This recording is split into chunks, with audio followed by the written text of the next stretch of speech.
everyone, James Mansfield here bringing you yet another video. Again, I welcome you back into my closet as I discuss the looks I've worn on RuPaul's Drag Race All-Stars 8. Yes. Now, settle in. We have quite a few things to talk about, so get your snacks, get comfortable, let's discuss. Now, first things first, I was told this was a ball challenge, and as you all know, I never got to do a ball challenge before, so I was super excited. This was going to be the supermarket ball. 3 categories, 2 of which I knew about going into this. It was Fruity Patootie and the Dairy Queen. Both categories I was super excited to tackle because there's lots of options to do something really fun and creative and super campy with it. So, needless to say, I was so pumped to do this. Now, let's talk about the looks I was able to prepare ahead of time, and then we'll get into the process of making a costume on Drag Race because it's some high stakes situation. It's like very low stakes, but also super high stakes. It's like really in between. So let's discuss our first look, the Fruity Patootie. I'm excited to talk about it. Here we go. I told him, let's do like a showgirl lemonade kind of look, like Cirque du Soleil does like the supermarket. And he knocked it out of the park. Like when I got this sketch back, my mind was blown because there's little ideas I had where I told him like, I want something that's very corseted, very skimpy and over the top. And I trusted his vision when it came to like putting small details in it, and he did not disappoint. It was originally the corset and the bra and the panties, which is what I ended up wearing on the runway. And a last minute addition was this gorgeous long flowing cape that attached to the bralette. Now, when I got to Drag Race, I opted not to wear the cape because I know myself. Life is about knowing yourself and knowing your own shortcomings and owning up to it. I know when it comes to trains and capes, I'm gonna be stumbling all over it. I opted not to wear this because it's a very high stakes challenge where I had to display 3 runways. So, trusted my own instincts and thought, you know what, we're not gonna do the cape. We'll wear it for like promo pictures and everything else, but we will not wear it for this. And also, if we're being completely honest, and this is a channel that's all about honesty, I appreciate honesty, I didn't remember where to clip the cape. And the PAs that were helping couldn't figure it out either. And come when I actually had to shoot the look for promos, I found the clips and they're very easily findable. It's just when you're all flustered and getting ready really fast, you don't even think about these things. And mind you, Nate did tell me where they were. Like he gave me a detailed description beforehand and I don't know what happened. It put me right back in high school where like the teacher tells me something and it's just like, it didn't stick. But I felt gorgeous nonetheless, and I thought like the cape was, a last minute addition anyway, and I loved it as it was, and honestly, I stand by my decision. I love this look. It is a lemonade showgirl, very Las Vegas, and very James Mansfield now. Not to mention, there were so many camp elements that were added to this that it just like took me back to like a super fun era of like 80s drag. Stuff like this during like the Club Kid era where it's just like over the top out there things coming out of costumes. Like these bursts of citrus that are coming out of the lemons blew my mind. And he had beads dangling from it like a chandelier so it looked like drip. Ugh. I was obsessed. Not to mention, he stoned all these individual lemons and put them on the corset. Like, I was blown away. I felt really pretty in this and I loved it. I was obsessed. It was so campy and so dumb. I opted for a wig. I really wanted to wear a cage wig. So my friend Darren, who you may recognize from this channel, he usually helps out in Domestic Goddess from time to time. The long-suffering friend of mine, Darren, he hooked me up with this girl named Carly Cairns who built this cage for me. So I got this great customized cage that could open and close for a wig. I got to making this wig right away. Ernie actually ventilated a femme fatale in 613 for me as a base wig. I had brought a lot of base wigs for this. I had like 4 of them. And this one was my short hair prepared base. So I could like basically do updos with it.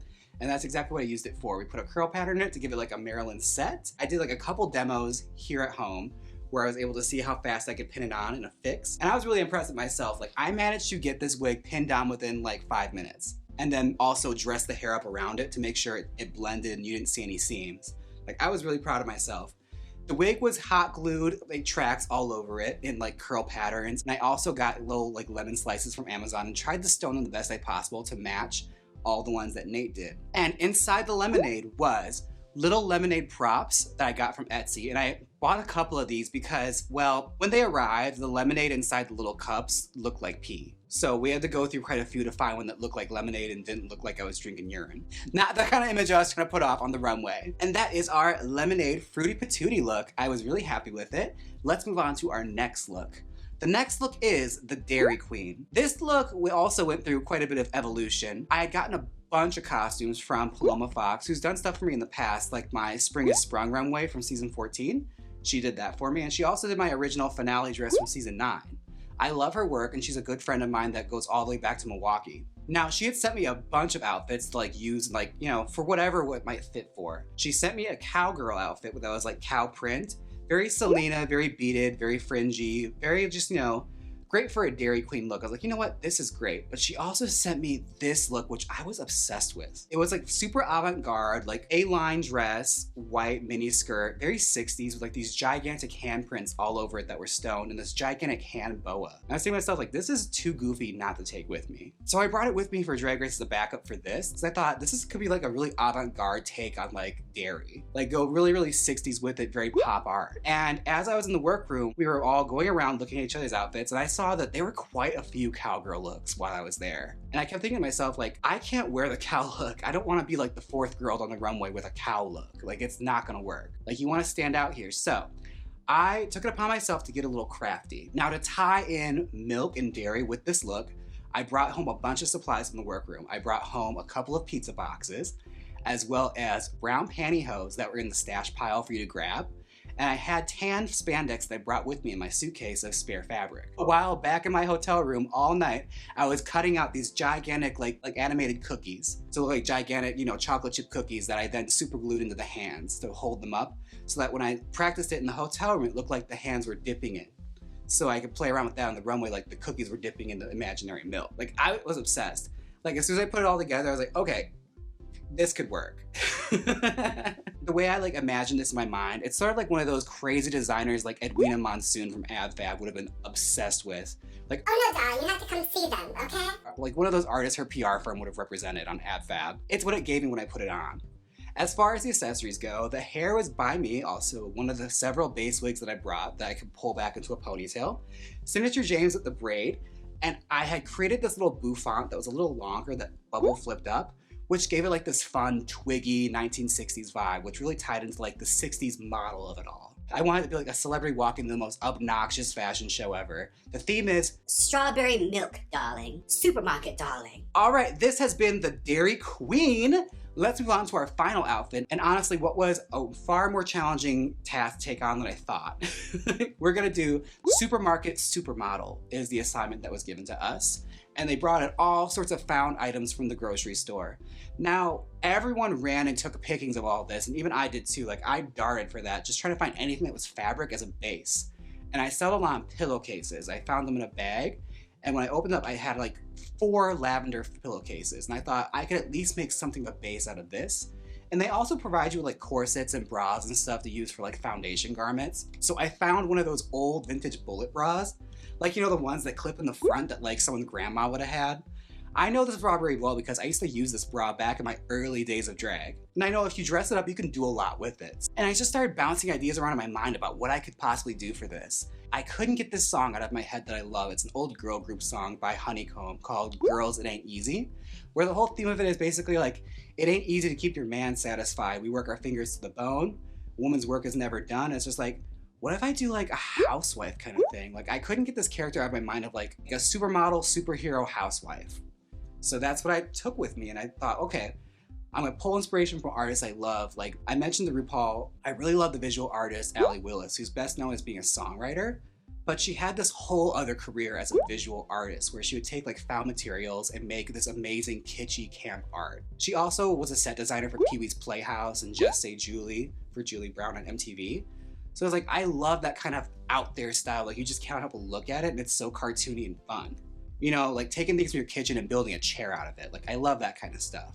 When I got my materials, I put them all on the table, and I was like rummaging around looking for anything I could use to like really dress this up. I had managed to make a skirt out of the pillowcases, and I found the bra, and like I spray painted the bra lavender with spray paint that was there to make it match the skirt, and then sprayed the skirt over and over again, trying to get it to match, and basically create like, you know, texturizing in the skirt to make it look like almost a pattern. Then, to create even more of a pattern, I took a bunch of sponges and cut them up, like so many sponges, to create little polka dots that I then individually glued to the bra and the skirt. The cool thing is, like, when you use the sponges, there's like a shininess to them that adds like a 3D effect, and they almost look like stones. Like, I was obsessed with it, and I thought, okay, this is great. Like, it's already going a direction I love. It's very like cartoony, very like the beginning of True Beverly Hills, that kind of vibe. I started to dress this up, and I had taken a bath mat and made like an apron out of it. I took bath towels and cut them up and ruffled them to put it around the apron, just trying to make it look as much like clothes made out of found materials. But like, if you look at it close enough, you're like, oh wait, no, that's definitely found materials. But I wanted to like fool the eye. As for the accessories, I was actually really proud of myself for some of the stuff I came up with just from walking around. For the gloves, I just got regular dish gloves, and as a tribute to my friend Juno Birch, I painted the fingernails on it red as like a little homage to her. For the necklace, was actually a cat toy that I spray painted white, cut apart, and then strung it up to make a pearl necklace out of it. And last but not least, Cloris Bleachman. I brought Cloris Bleachman into this universe. Now this came to me basically while I was walking around, just trying to like drum up inspiration.